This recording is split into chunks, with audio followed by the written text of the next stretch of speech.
Chapter 3 science का ये chapter 3 है, क्लास 8th में। ठीक है, आज मैं आपको इसे डिस्क्रिप्शन में समझाऊंगी।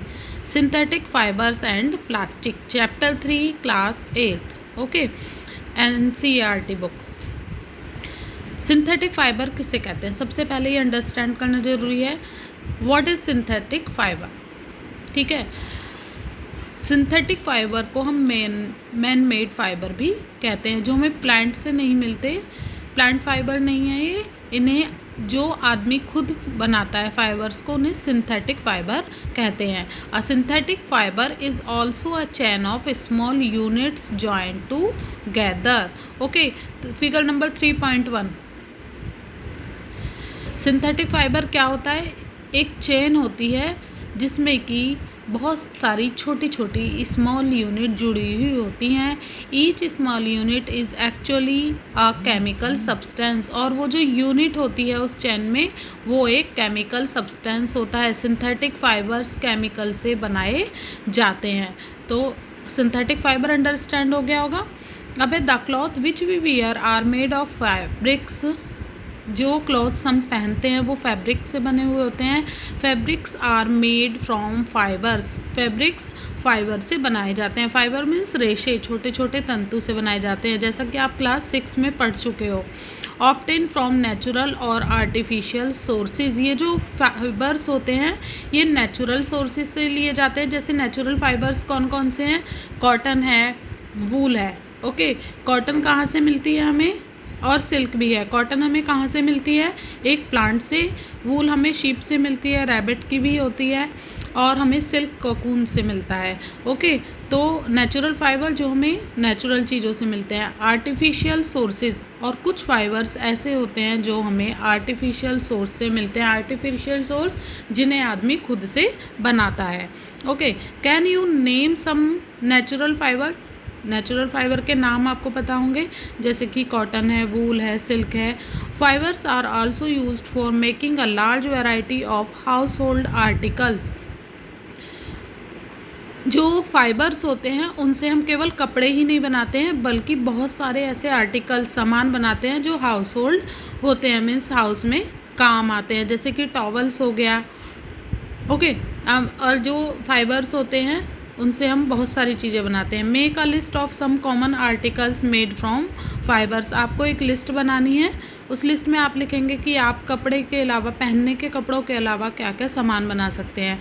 Try to separate them into those made from natural fibres and those made from artificial fibre. Okay, इस लिस्ट में बनानी है। इसमें आप सीरियल 1 2 3 4 5 करके लिख सकते हैं। नेम ऑफ आर्टिकल, जैसे अम्ब्रेला हो गया आपका, और क्या बना सकते हैं आप?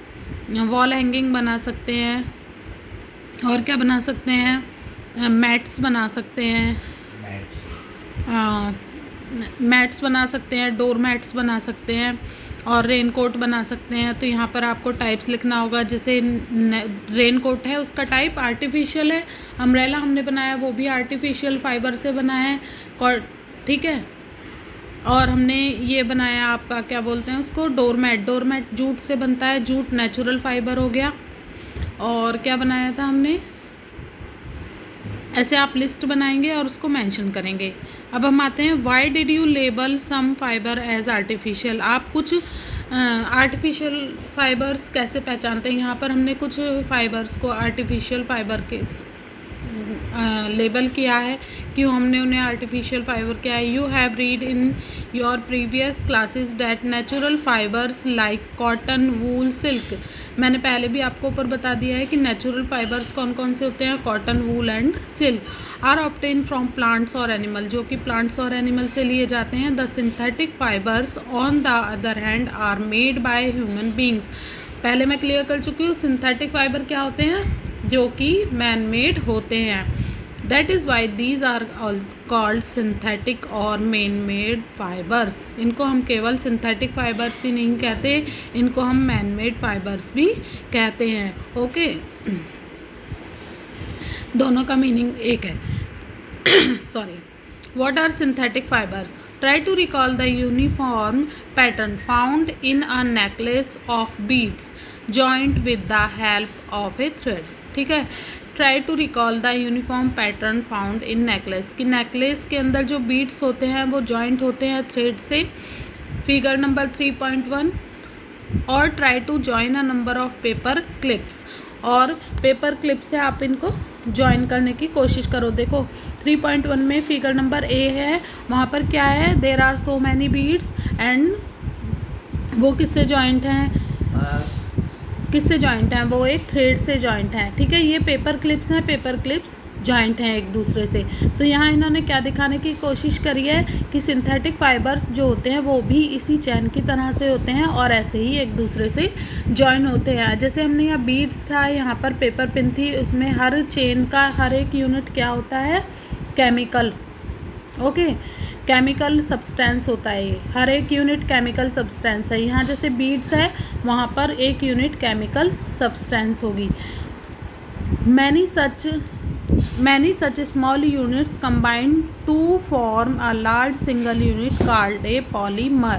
ओके, इन जैसे ये बीड्स हैं, ये पेपर पिन्स हैं, इनको हम सिंथेटिक फाइबर में उनकी यूनिट्स को हम क्या बोलते हैं, जैसे यहाँ पर हमने इस यूनिट को पर्ल, जिसमें मोती हैं तो हमने पर्ल बोला है, बीड्स बोला है, और जो ये यहाँ यूनिट है वो पेपर पिन है तो हमने पेपर पिन बोला है। बट सिंथेटिक फाइबर में जो यूनिट कंबाइंड होती हैं एक दूसरे से, हम उन्हें क्या बोलते हैं, polymer. Many such small units combine to form a large single unit called a polymer.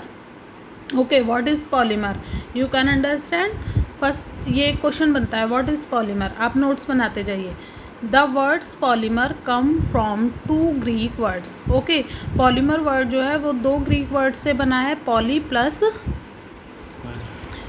poly meaning many and the mer meaning means part या unit. Okay, poly means many parts. polymer का means हुआ, poly means many, mer means units.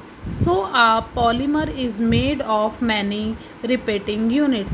इसलिए polymer क्या है, made of many repeating units, units को repeat कर करके polymer बनाया गया है। जैसे एक बीट्स के बाद दूसरा बीट्स, तीसरा, चौथा, ऐसे हम बीट्स लगाते हैं, वैसे इसमें क्या करा गया है, पॉलीमर मीन्स केमिकल सब्सटेंसेस के अगेन एंड अगेन जॉइंट किए गए हैं, उन्हें बोलते हैं polymer. Okay, what is polymer? Polymer आपको अंडरस्टैंड हो गया है। अब है polymer occur is in nature also. Polymer occur, ये पॉलीमर भी हमें नेचर से मिलता है। Cotton for example is a polymer called cellulose. Okay, plant में एक पार्ट होता है सेल्यूलोज, तो क्या होता है, पॉलीमर प्लांट का वह पार्ट है जिसे हम सेल्यूलोज बोलते हैं। ओके, तो इसलिए cellulose is made up of a large number of glucose unit. Cotton क्या है, प्लांट का एक पार्ट है, प्लांट में सेल्यूलोज पाया जाता है। ओके, सेल्यूलोज से कॉटन बनता है, और सेल्यूलोज किससे बनता है, ग्लूकोज से। ओके, सेल्यूलोज ग्लूकोज की यूनिट है, जैसे बहुत सारे हमने पार्ट्स ग्लूकोज के कलेक्ट किए तो वो सेल्यूलोज बन गया है। ओके, तो polymer occur in nature also, polymer भी हमें नेचर से मिलता है। कॉटन फॉर एग्जाम्पल, कॉटन इसका एक एग्जाम्पल है, is a polymer called cellulose. Cotton को हम सेल्यूलोज भी बोलते हैं। Cellulose is made up of a large number of glucose unit. Cotton जो होता है उसमें large number of glucose units होती हैं, कॉटन में ग्लूकोज होता है, खाने वाला नहीं। Types of synthetic fibres, synthetic fibres के टाइप कौन कौन से हैं, रेयॉन, नायलॉन,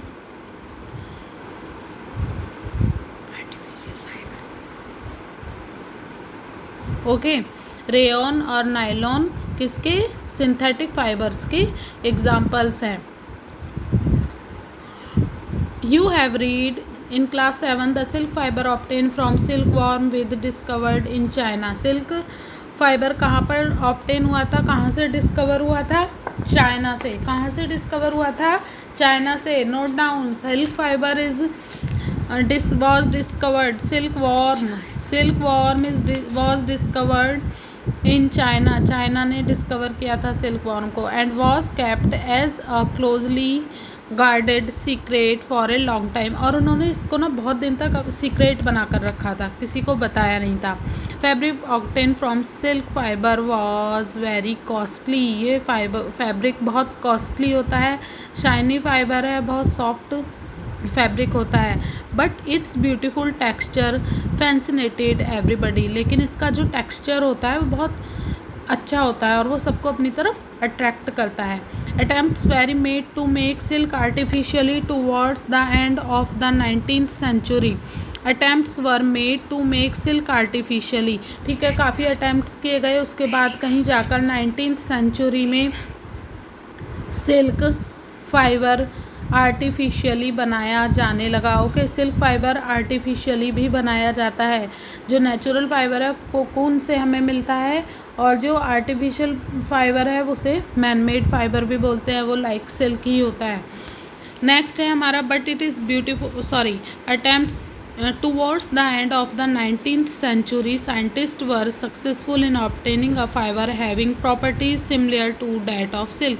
19th century में साइंटिस्ट जो थे वो सक्सेस हुए थे ऑब्टेन करने में, प्राप्त करने में, क्या, एक सिल्क जैसा फाइबर जो बिल्कुल सिल्क जैसा था, जिसे उन्होंने ऑब्टेन किया था बहुत केमिकल ट्रीटमेंट से, ऑफ वुड पल्प, वुड के पल्प से यूज़ करके उन्होंने इसे बनाया था। This fibre was called rayon और artificial silk. Rayon is also called artificial silk, both are the same. Rayon, you can say rayon और artificial, both are same words. Okay, although rayon is obtain from a natural source wood pulp. Rayon किससे बनाया जाता है? Wood pulp से। Wood pulp किसे बोलेंगे? लकड़ी को, हरी लकड़ी को पीस करके। पल्प तो समझते हो ना, जैसे फ्रूट का पल्प होता है। Yet it is a man made fibre, ये एक मैन मेड फाइबर है। इट इज़ चीपर, सस्ता होता है, cheaper than silk, and can be woven like silk fibre, ये सिल्क फाइबर की तरह ही वोवन किया जाता है, बुना जाता है। इसका कपड़ा देखने में बिल्कुल सिल्क फाइबर की तरह से लगता है। It can also be died in wide variety of colours, ये डाई किया जाता है, रंगा जाता है। रेयन आर्टिफिशियल सिल्क या फिर सिल्क, दोनों का कपड़ा बिल्कुल सेम होता है, बट रेयन क्या होता है? आर्टिफिशियल मैन मेड फाइबर है जो कि वुड पल्प से बनाया जाता है। 19th सेंचुरी में साइंटिस्ट ने इसे फाइंड किया था।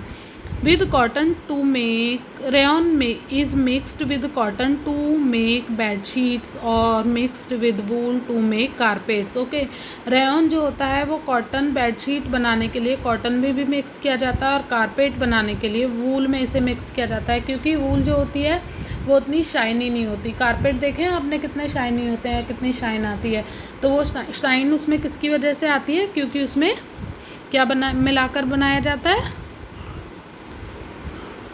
रेयन। ठीक है, figure number 3.2। Nylon. Okay, second man made fibre है हमारा nylon. Nylon is another man made fibre. In 1931 it was made without using any natural raw material. देखिए, जब इन्होंने रेयन बनाया था तो उसमें नेचुरल रॉ मटेरियल यूज़ किया था, क्या? Wood pulp. बट इन्होंने नायलॉन बनाया तो उसमें कोई भी नेचुरल रॉ मटेरियल यूज़ नहीं किया था, ना ही किसी प्लांट से, ना ही एनिमल से, जबकि रेयन में प्लांट से यूज़ किया गया था। It was prepared from coal, कोयले से, वाटर से और एयर से नायलॉन बनाया जाता है। नायलॉन से मतलब जिससे हमारे सॉक्स बने हुए होते हैं, है ना। It was the first fully synthetic fibre. Nylon से पहले कोई भी ऐसा फाइबर नहीं था जो पूरी तरह से सिंथेटिक हो, जिसमें बिल्कुल भी नेचुरल एलिमेंट्स का यूज़ नहीं किया गया हो, कोई भी रॉ मटेरियल इसमें नेचुरल नहीं था। ये फर्स्ट ऐसा फाइबर था। तो आप रिमेंबर रखेंगे कि नायलॉन फर्स्ट ऐसा मैन मेड फाइबर है जो कि फुल्ली सिंथेटिक है। 1931 में ये फाइंड किया गया था। Nylon fibre was strong, elastic and light. Nylon जो फाइबर होता है वो बहुत स्ट्रॉन्ग होता है, मजबूत होता है, इलास्टिक होता है, मीन्स वो बहुत खींचा जा सकता है, उसे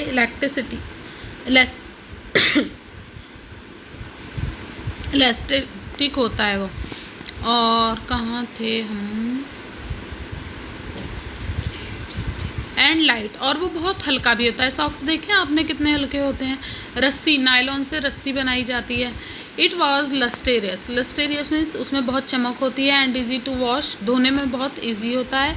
so it become very popular for making clothes, और ये चीपर भी होता है, सस्ता भी होता है। जैसे कि रेयॉन किससे सस्ता है, रेयॉन सिल्क से चीपर है, और रेयॉन से भी चीपर नायलॉन है। We use many articles made from nylon, nylon से हम क्या क्या बना सकते हैं, सॉक्स, रोप्स, रोप मीन्स रस्सी, tents, toothbrushes, car seats, belt, sleeping bags, curtains, है ना। फिगर नंबर 3.3, टूथ ब्रश के जो ब्रिस्टल्स होते हैं वो इससे ही बने होते हैं, नायलॉन से। In nylon fiber really so strong that we can make nylon parachute and ropes for rope climbing. Nylon जो होता है वो रियल में बहुत स्ट्रॉन्ग फाइबर है। ओके, जैसे कॉटन जो होता है वो सबसे डेलिकेट फाइबर है, ऐसे ही जो नायलॉन है वो सबसे ज़्यादा स्ट्रॉन्ग फाइबर है नायलॉन, और जो कॉटन है वो सबसे ज़्यादा डेलिकेट फाइबर है। तो नायलॉन से स्ट्रॉन्ग है, इसी रीज़न से हम उससे पैराशूट बनाते हैं, रोप बनाते हैं। इजीली कट तो सकता है, फट नहीं सकता। अब मैं अपनी नेक्स्ट वीडियो में इसको मैं आज कंप्लीट करके फिर नेक्स्ट वीडियो में डालती हूँ। And used for making parachute and ropes for rock climbing. Nylon thread is actually stronger than a steel wire. देखिए यहाँ पर हम इन्होंने नायलॉन को स्टील वायर से कंपेयर किया है। स्टील आप जानते हैं कितनी मजबूत होती है, तो इन्होंने बताया कि वो नायलॉन जो होता है वो स्टील वायर से भी स्ट्रॉन्गर होता है। ठीक है, इसलिए हम इससे पैराशूट बनाते हैं। स्टील वायर टूट जाएगा, मुड़ जाएगा, लेकिन नायलॉन नहीं फटेगा। आज मैं यहाँ पर कंप्लीट करती हूँ, आगे का डिस्क्रिप्शन नेक्स्ट वीडियो में डालूँगी। होप आपको अंडरस्टैंड हुआ होगा। चैप्टर बहुत इंटरेस्टिंग है, पहले आप इसके बारे में पढ़ चुके हो, और काफ़ी ईजी भी है। ओके, तो thank you so much to watching my videos. Please like and subscribe it. Thanks a lot again.